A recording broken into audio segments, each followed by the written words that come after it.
itu ada di Indonesia yang masih bertahan, sedangkan di Yaman sudah nggak ada. Nah, ini indikator besar ini, Pak.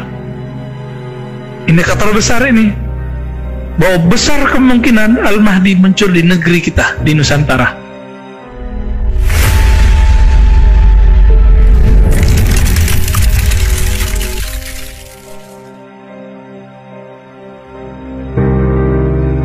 Habaib paling banyak sekarang di mana?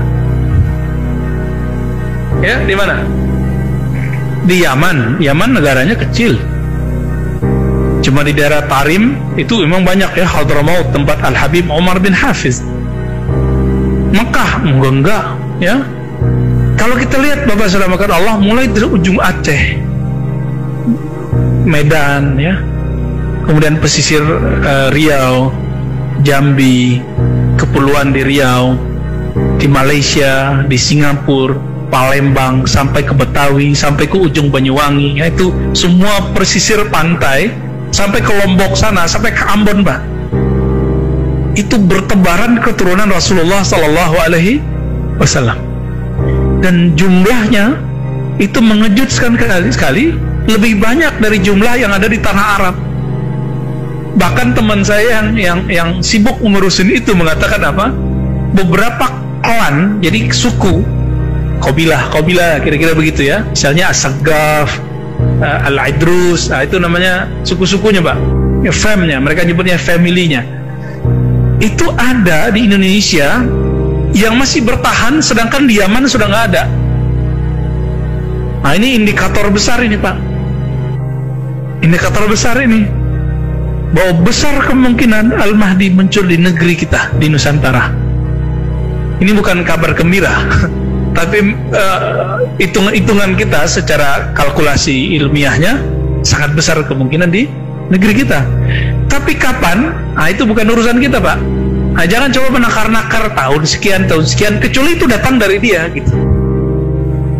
Datang dari Imam Mahdinya. Namun kabar baiknya, jika fitnah Dajjal, kekacauan Dajjal sudah muncul, maka otomatis si Al-Mahdinya juga sudah muncul. Tapi baru tanda-tandanya, Pak. Sebagaimana Ad-Dajjal sudah diikuti orang, disembah orang, maka Imam Al-Mahdinya juga sudah mungkin memiliki murid sekarang. Kira-kira begitu, Pak. Tapi kalau mengikuti kitab Awariful Ma'arif, orang yang punya ilmu mengenal Allah, ma'rifatullah, itu kan ada dua jenis.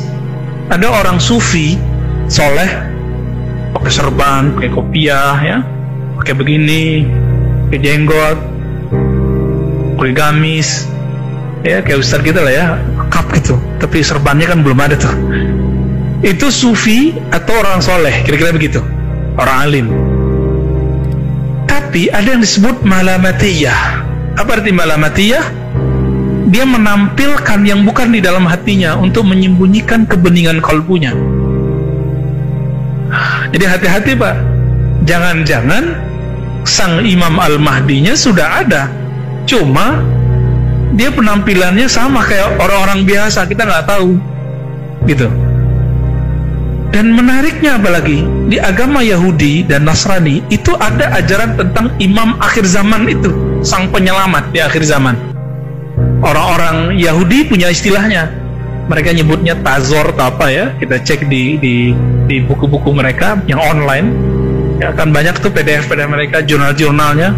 Mereka punya juga istilahnya, imam penyelamat di akhir zaman, yang nanti akan mengembalikan kejayaan Nabi Sulaiman di Yerusalem. Makanya sekarang mereka sudah siap-siap kembali ke Palestina sana, ke Yerusalem, untuk menguasai kembali. Tapi nggak usah khawatir, Pak. Salah satu misi dari Al-Mahdi itu nanti menguasai Al-Quds, menaklukkan kembali Al-Quds dan dikembalikan ke umat Islam. Baik. Apa dasar saya mengatakan jangan-jangan Imam Al-Mahdinya itu malamatiyah, menampilkan hal-hal yang biasa sehingga orang tidak mengira dia punya ilmu itu, padahal di dalamnya dia sangat mengenal Allah Subhanahu wa Ta'ala. Ini contoh, Di antara bapak ini kan ada yang kuliahnya unik-unik, ada yang mampu berbahasa yang kita nggak mampu, ada yang punya skill yang kami tidak mengerti skill itu. Kelihatan nggak dari jidatnya? Nggak ya? Kalau bapak nggak berpenampilan dosen di kampus, kita nggak ngerti kalau bapak ini seorang dosen. Bapak ini seorang direktur, GM. Kalau nggak ada kartu pengenal, kita kan nggak ngerti. Baju semua orang sama, kira-kira mirip begitulah pak, ya, mirip-mirip begitulah. Dia pakaiannya sama kayak kita, tapi rohaninya kualitasnya berbeda. Apa dalilnya? Dalam banyak hadis, salah satunya riwayat ini disakatakan yuslihuhullahu ta'ala fi lailah. Allah nanti akan islah dia. Islah artinya apa? Allah bersihkan dia, Allah perbaiki zahirnya supaya sesuai dengan batinnya dalam semalam. Au qala fi yaumain, di riwayat Imam Abu Nuaim dikatakan atau 2 hari. 2 hari itu artinya 2 kali. Saya mau tanya, ini mengikuti tadi Nabi mengatakan tanda-tandanya seperti tandaku, namanya seperti namaku, ilmunya seperti ilmuku. Nabi berapa kali dibersihkan dadanya oleh malaikat Jibril? Masih ingat? Rasulullah ketika mulai kanak-kanak, ya kira-kira umur 6-7 tahun, itu dibeleh pada dadanya, dibersihkan oleh Jibril. Saudara sesusuannya, anak dari Halimah Sa'diyah, melihat itu, dikira saudaranya bernama Muhammad bin Abdullah itu akan dibunuh oleh orang putih berpakaian putih ketika membelah dadanya. Lari dari mengejar ayahnya dan ibunya. Wahai ibu, ada orang mau membunuh saudaraku Muhammad. Datanglah, ya, mengejar ini ayahnya, ayah susunya dan ibu susunya. Pas datang Nabi Muhammad duduk-duduk lagi main pasir kira-kira gitu ya. Bengong anaknya.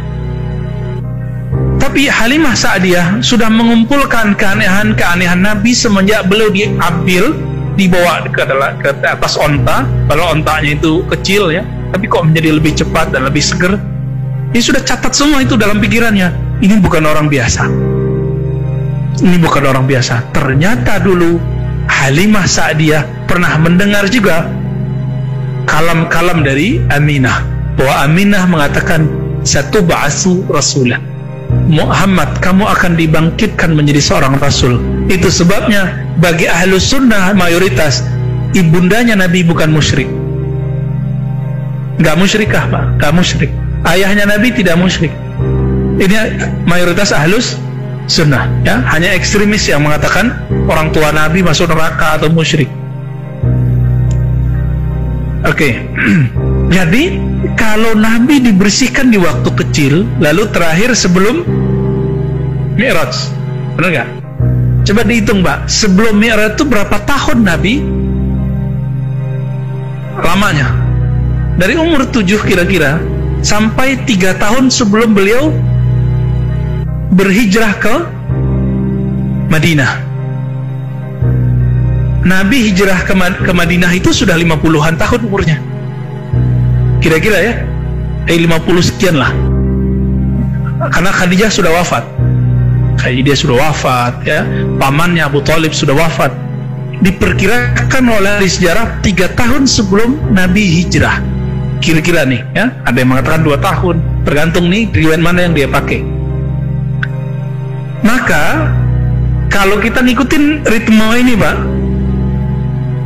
Al-Mahdi itu juga akan dibersihkan oleh Allah sebanyak 2 kali. Pertama waktu kecilnya, kira-kira umur 6 atau 7 tahun.